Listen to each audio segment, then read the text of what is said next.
अगर मैं आपसे कहूं कि आप सबसे ज्यादा किस चीज को लेकर के परेशान होते हैं तो मुमकिन है कि आपका जवाब हो अस्पताल और दवाई के बिल से। सरकारी अस्पताल हो या प्राइवेट अस्पताल, डॉक्टर दवाएं लिखते हैं तो टेंशन बढ़ जाती है। दवाओं का खर्चा बजट बिगाड़ने के लिए तैयार रहता है। ऐसे में अगर आपको ये पता चले कि आपने जो दवा खरीदी है वो तो दरअसल कुछ और है, मतलब उस दवाई से आपकी तबीयत ठीक नहीं होगी बल्कि और खराब हो सकती है, तो आपको कैसा लगेगा? भ्रष्टाचार से बाज नहीं आने वाले कुछ लोगों की जान से खिलवाड़ करने में लगे हैं और वजह है पैसा। दिल्ली में दवा दारू दोनों ही घोटाले की खबरों में शामिल हो रही है। शराब घोटाले के बाद अब दिल्ली में दवा घोटाला देखा जा रहा है, जहां दिल्ली के सरकारी अस्पतालों में नकली दवाएं दिए जाने का खेल सामने आया। दिल्ली के सरकारी अस्पतालों में सप्लाई की जा रही एक दवा अपने टेस्ट में फेल हो गई। इस दवा का नाम है सोडियम वेलप्रोएट, जो मिर्गी के मरीजों को दी जाती है। ये दवा लैब टेस्ट के मानकों में खरी नहीं उतरी और जांच के दौरान इसे नॉट ऑफ स्टैंडर्ड क्वालिटी यानी इसकी गुणवत्ता बेहद घटिया निकली। इसे नकली दवा घोषित कर दिया गया है। इस मामले में दिल्ली के उपराज्यपाल एलजी सक्सेना ने सीबीआई जांच की सिफारिश की है। उपराज्यपाल विनय सक्सेना ने खराब गुणवत्ता की दवा के मामले में सीबीआई जांच की सिफारिश की। तकरीबन 5 दवाएं ऐसी थी जिनके सैंपल लैब टेस्ट में फेल साबित हुए और इसके बाद दिल्ली सरकार ने सभी सरकारी अस्पतालों में लैब टेस्ट में असफल हुई दवाओं को जब्त कर मरीजों के इस्तेमाल के लिए न देने का आदेश जारी किया। वहीं इस मामले को लेकर के आज एमसीडी में बीजेपी काउंसलर्स ने हंगामा भी खूब किया है। दिल्ली सरकार के विजिलेंस विभाग ने दिल्ली के अस्पतालों में मिलने वाली दवाइयों की जांच की थी और इस जांच में दवाइयों के 10% नमूने फेल हो गए हैं। सरकारी अस्पतालों में इस्तेमाल होने वाली दवाइयों के 43 नमूनों की जांच की गई। ये सभी जांच पहले सरकारी प्रयोगशाला में हुए। जांच किए जो ये नमूने थे उनमें से 3 नमूने फेल रहे। कई दवाइयों की जांच रिपोर्ट अभी भी हालांकि लंबित पड़ी हुई है और इसके बाद इन दवाइयों को निजी प्रयोगशाला में जांच के लिए भेजा गया, जहां स्थिति और खराब मिली और 43 नमूनों में से 5 नमूने पूरी तरीके से फेल हुए।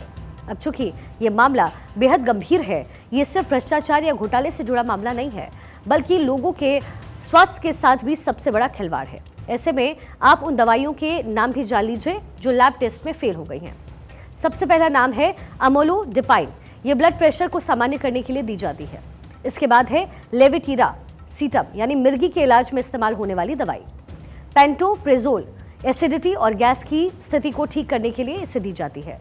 सरकारी और निजी दोनों लैब में फेल होने वाली दवाइयां जो हैं उसमें है सिफालेक्सिन, दूसरा है डेक्सामेथासोन।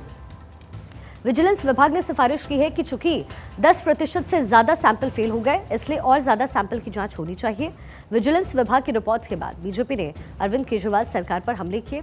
बीजेपी का आरोप है कि अरविंद केजरीवाल की सरकार आम लोगों की जिंदगी को खतरे में डाल रही है। वहीं दिल्ली सरकार में स्वास्थ्य मंत्री सौरभ भारद्वाज का कहना है कि दवा खरीदने का काम केंद्र सरकार की एजेंसी करती है, उनका इससे कुछ भी लेना देना नहीं है। इन्होंने कहा था कि दिल्ली में स्वास्थ्य सिस्टम को बेहतर करेंगे। आज तक एक नया अस्पताल और एक नया बेड इन्होंने ऐड नहीं करा। 2013-14 में भी दिल्ली में केवल 40 अस्पताल थे, आज भी केवल 40 अस्पताल है।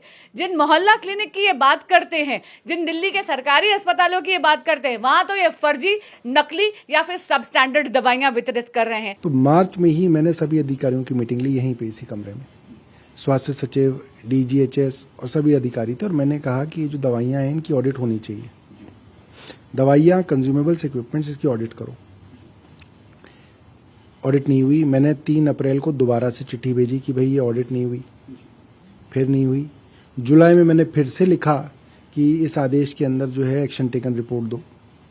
एक मंत्री बार बार डायरेक्शन दे रहा है ऑडिट करने की और अगर स्वास्थ्य सचिव नहीं कर रहे हैं तो कुछ छुपाना चाह रहे हैं।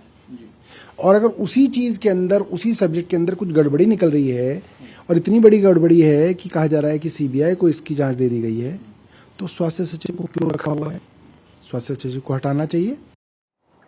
नेता जो कहे ठीक है, लेकिन जांच कर रही एजेंसियों को इस मामले में बेहद गंभीर होने की जरूरत है, क्योंकि अगर लोगों का दवाइयों से विश्वास उठ गया तो समस्या और गंभीर हो जाएगी।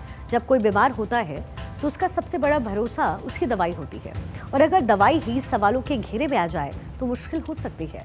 अब दिल्ली के जरिए देखें तो दिल्ली के सरकारी अस्पतालों में नकली दवाइयां इस वक्त मिल रही है। दिल्ली में कुल 30 अस्पताल हैं जिनमें हर दिन लाखों लोगों का इलाज होता है। इलाज कराने वालों को अस्पतालों में दवाइयां भी दी जाती है। दिल्ली में मोहल्ला क्लिनिक की संख्या 533 है। 2022-23 में मोहल्ला क्लिनिक में 2 करोड़ 7 लाख से ज्यादा मरीजों का इलाज हुआ। मोहल्ला क्लिनिक में 10 लाख मरीजों के अलग अलग तरह के टेस्ट हुए। अब आप समझ सकते हैं कि आपको ये खबर सिर्फ खबर की तरह नहीं लेनी है, बल्कि इस खबर के जरिए खबरदार होने की भी जरूरत है।